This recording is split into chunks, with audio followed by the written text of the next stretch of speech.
Okay, guys, I am so happy that you all came tonight. We have a Pledge of Allegiance. If Kathy, where are you? Kathy? Kathy Konis, where'd you go? Oh, can you get the picture of the flag and we can say the Pledge of Allegiance?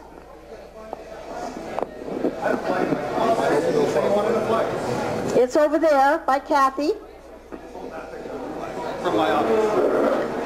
I pledge allegiance to the flag of the United States of America and to the republic for which it stands, one nation under God, indivisible, with liberty and justice for all.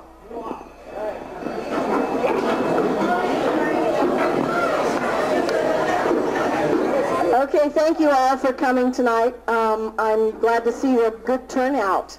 Tom is an exceptional human being, and I feel totally comfortable in leaving my position and turning it over to him. Tom and I wasn't sure if he found out that I was not running, but one day he came to me and he says, aha, Byron, yeah, you wanted Byron's job. But one day he came to me and he says, to paraphrase kind of, are you going to run again? And I said, well, I hadn't decided yet. I'm kind of on the fence about that. And he said, well, I would like to if you're not. And I said, oh, okay, that was pretty good. So another 3, 4, or 5 months went by, and I'm still on the fence going, oh my gosh, what am I going to do? And then I finally, the Lord says, no, you're done. There's too many things in the fire for you. You're done. So I met Tom in the hallway. I was coming out of the commissioner's office, and I met him in the hallway, and I said, are you still interested in becoming the assessor? He said, yeah. I said, okay, you got it. You're going to be it. So he went home and he talked to his wife, and they discussed it, and a lot. It takes a lot of a decision for all family members to do this kind of an endeavor. It really does. Tom is one of the most respected people, I think, in Spokane for everybody who knows him, everybody who has heard of him, and pretty soon everybody who has not. So we're going to get the word out there about how wonderful he is and what a good job he does and what the good job he's going to do for you guys and you taxpayers and the whole Spokane County. I love him. I want you guys to know that, and I want you to know that I feel totally comfortable in leaving my job and allowing him, helping him take over. So, with no further yakking from me, I'll let you talk to our next assessor.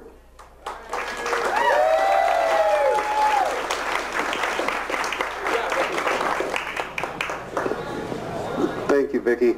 I only hope I can live up to those kind words. I do appreciate the legacy you're going to leave behind, and I can only hope what I can do will help build on that.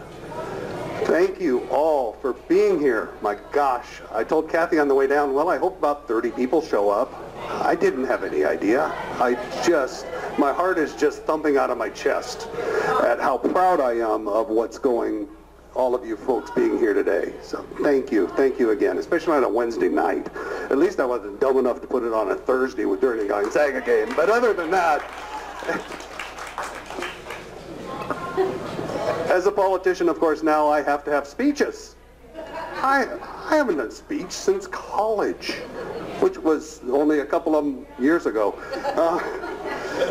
Again, thank you all for being here, and again, thank you, Vicki, for the kind words. I'd like to give you a little history on the assessor's office, what we do, who we are, some of our struggles, some of our joys, and where I'd like to take our family in moving us on into the next level. The assessor's office has 43 current employees. That's what we're funded for. We are fully staffed for what we are funded for at this point in time. We value over 230,000 parcels every year, both real and personal property. The taxable value for Spokane County this last year was $45.6 billion. That's what we do. We have 20 real property appraisers. Our office during the present administration has been excellent in meeting our state mandates. This year we had a sales ratio of 96% compared to sold properties to their assessed value compared to the state average of 92%. We are really thrive and push ourselves to provide very good customer service. I don't want that to stop. I actually want it to proceed even more. Our office under previous assessors wasn't always as customer friendly as we are now. We rank near the top of the state in almost every category that's tracked by the Department of Revenue. In the Department of Revenue's report of measuring real property appraisal performance, we met all 8 categories that they track, including both the level of assessment and the level of uniformity. There were only 13 total counties of the 39 in the state that met all 8 of those criteria. As appraisers, we physically inspect 1/6 of the county every year and then statistically update the other 5/6. And the old saying is, you don't get what you pay for, is so far from it with our office. We are the second lowest funded county assessor's office in the state, only ahead of Whitman County. And yet, what we do is phenomenal.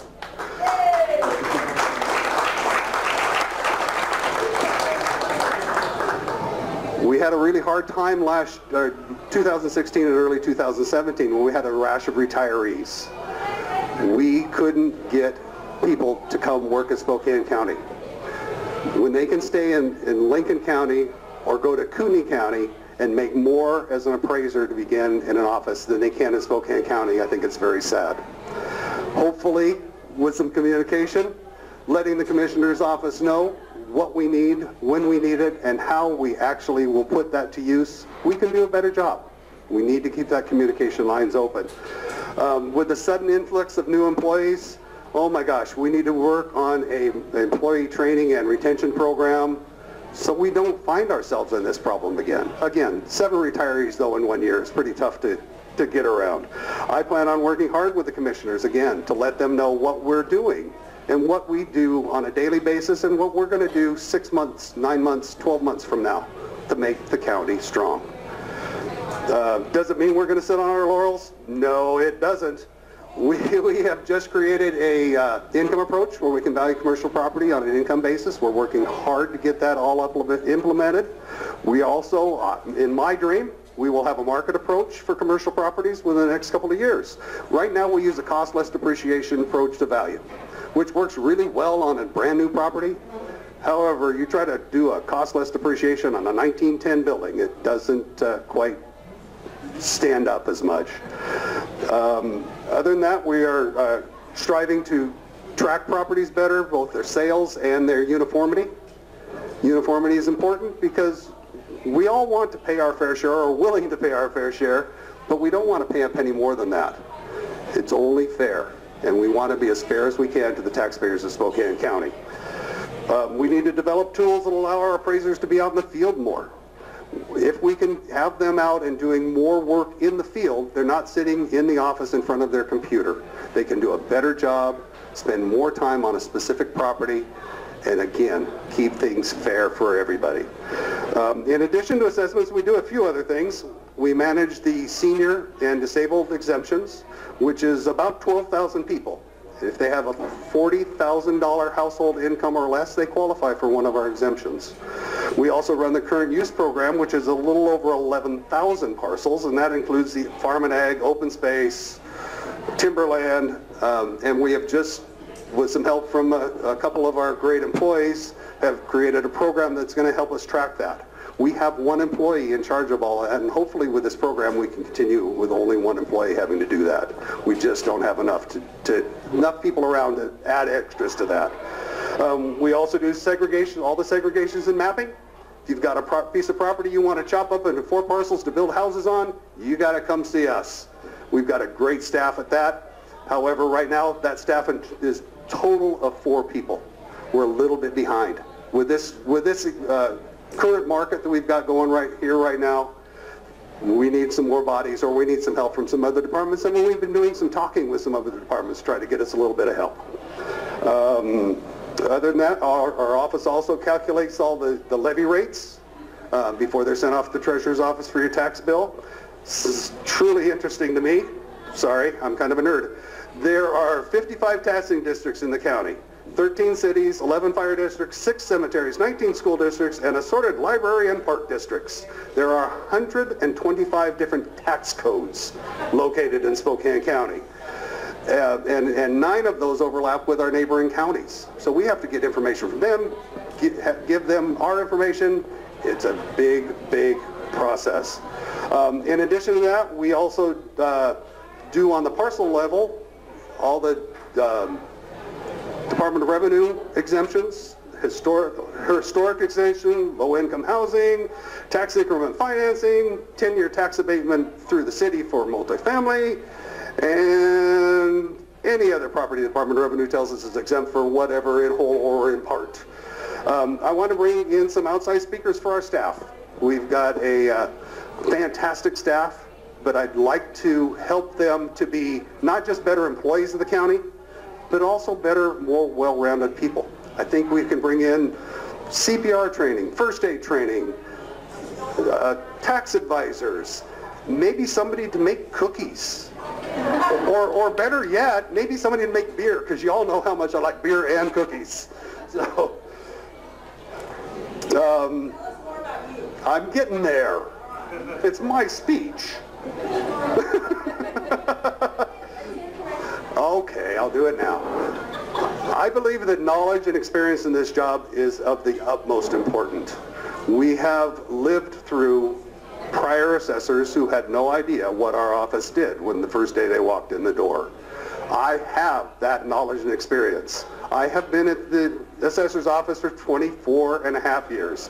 I started in September of 1993 at $10.26 an hour as a residential appraiser in a position that was funded for 3 months. So January 1st of 94, I was supposed to be let go. Man, what happened? I am, as Vicki said, I'm a commercial appraiser, commercial industrial appraiser. I do downtown. I do all of the major industrial properties. I do all of the hospitals, all of the large medical buildings, and whatever else is asked of me. I love my work. I truly do enjoy it. Every day is different. Every day is different. And I get to work with all of these fine people that are sitting around here. In my past experiences, I worked in the hotel business for a while. I was both at the Inn at the Park and the Sheraton in management positions, managing staff of about 150 people at each place. I was a realtor for 5 years. I even got to be the Realtor of the Month in January one year. Don't sound so impressed. My whole volume that month was $200,000. Interest rates at that time were 15, 16%, so it was a little bit harder to sell, I think, than right now. Now they can't find listings. I was also, for 7 years, a singing waiter. Not that that matters to what I'm doing now, but man, it was fun. I really want to thank Kathy for allowing me the opportunity to do this. I know that it's a huge time commitment on my part, but you're the one that's going to have to hold down the fort while I'm out there. I need to get out and meet the public, and thank you very much.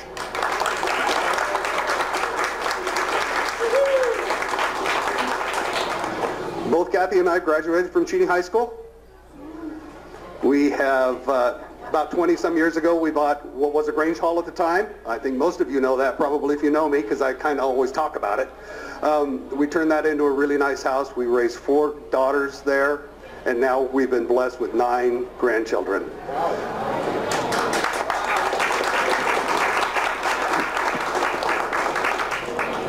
Again, I want to thank you all for coming. This is the first campaign kickoff I've ever been to in my whole life, so I don't really know how long I'm supposed to talk. But thank you all. But again, I want to thank Vicki for giving me this opportunity. And I want to thank Kathy for also allowing me to take down this path.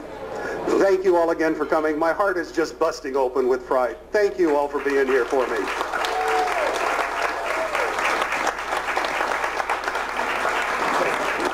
Is there anybody else that'd like to come up and talk? I mean, it's not like a funeral. It's like, you know. No, please. Come on up. I know, it's me again. But I'm not going to talk about that. Before you guys come up and say what a wonderful person he is, I want you to know that over there on the table behind Kathy are donation envelopes. It costs a lot of money to run a campaign. And so your contributions would be muchly appreciated, I'm sure. So the envelopes are over there. There's an antique ballot box that Kathy's got her hands on, so don't try and run away with it. Just put them in there, and they'll be safe and sound. And I got one, so I want y'all to put yours in there too.